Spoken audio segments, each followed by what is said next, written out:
যদি সন্তানরা সৌভাগ্যবান হয় তাহলে মায়ের রান্না খেয়ে বড় হয়ে ওঠে এবং মায়ের রান্নার করা তরকারির স্বাদ তার জিভে লেগে থাকে।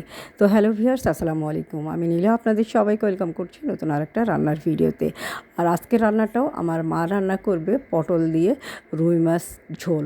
আর পটল যেহেতু এখন নতুন তরকারি বলতে হবে, তো তার কারণে মানে তরকারির স্বাদটা যেন একটু বেশি লাগে। যে কোনো তরকারি নতুন উঠলে স্বাদটা একটু বেশি বেশি মনে হয়।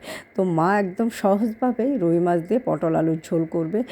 খেতে এত মজা হয়েছিল বলে বিশ্বাস করাতে পারবো না বা বলে বোঝাতে পারবো না। তো মা মাছগুলো ভেজে নিয়েছে, ওই তেলের ভিতরে আলু এবং পটল দিয়ে একটু ভাজা ভাজা করে নেবে, সামান্য একটু লবণ এবং হলুদ দিয়ে। এরপরে একটু কাঁচামরিচ কুচি, পেঁয়াজ কুচি দিয়ে আবার একটু ভাজা ভাজা করবে। এরপরে একটু জিরা বাটা, জিরা গুঁড়া, রসুন বাটা, আদা বাটা এগুলো দিয়ে দিবে, দিয়ে ভালো করে আরও একটু ভাজা ভাজা করে নিবে। তো এই ভাজা ভাজা করতে করতেই, এখন যেহেতু নতুন তরকারি পটল, তো একদম কিন্তু সিদ্ধ হয়ে যাবে এবং আলুটাও পাতলা করে কেটে নেওয়া হয়েছে, আলুটাও খুব ভালোভাবে সিদ্ধ হয়ে যাবে। তো এইগুলো সব কিছু দিয়ে মশলাপাতি দিয়ে ভালো করে কষিয়ে নিয়ে ঝোলের পানি দিয়ে দিবে। তো মা বললাম না, আমার মা একদম সিম্পলভাবে রান্না করে। আর সেই সন্তান সৌভাগ্যবান যে মায়ের রান্না খেয়ে বড় হয়। আর এটা আসলে সৌভাগ্য সবার হয় না, যার হয় সে সত্যিই সৌভাগ্যবান, আমি এটা মনে করি। তো আমরা যেহেতু মায়ের রান্না খাচ্ছি, এত বয়সে এসেও মায়ের রান্না খাচ্ছি, এটা অনেক বড় সৌভাগ্যের বিষয় বা অনেক বড় নিয়ামত বলতে হবে।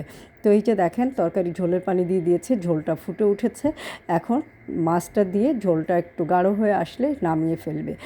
এত মজা হয় মায়ের হাতের রান্না, মানে বলে বোঝানো যাবে না। মনে হয় পৃথিবীর সব স্বাদ একদিকে, আর মায়ের হাতের রান্নার যে কোনো সিম্পল তরকারির স্বাদ আর একদিকে।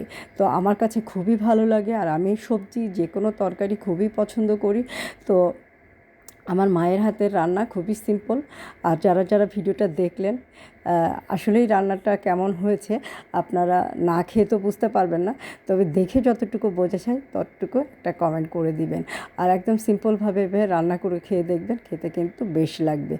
আর মায়ের হাতের রান্না আসলেই অনেক জাদু। আমি সবসময়ই বলি, মায়ের হাতের রান্না মানেই একটা অন্যরকম মায়া, একটা অন্যরকম ভালোবাসা, একটা অন্যরকম জাদু লুকায়িত থাকে। তো হয়ে গেল আলু রুই মাছের ঝোল। আর কে কে এইভাবে রান্না করে খেয়ে থাকেন অবশ্যই কমেন্ট করে জানাবেন। আর যারা, এক একজনের রান্না এক এক রকম। তো হয়ে গেল সিম্পলভাবে মায়ের হাতের পটল আলু রুই মাছের তরকারির ঝোল। তো আপনারা সবাই ভালো থাকবেন, সুস্থ থাকবেন, আমার পেজের সাথে থাকবেন। আর আমার ভিডিওগুলো ভালো লাগলে একটা ছোট্ট লাভ রিয়াক্ট দিয়ে দিবেন। আল্লাহ হাফেজ।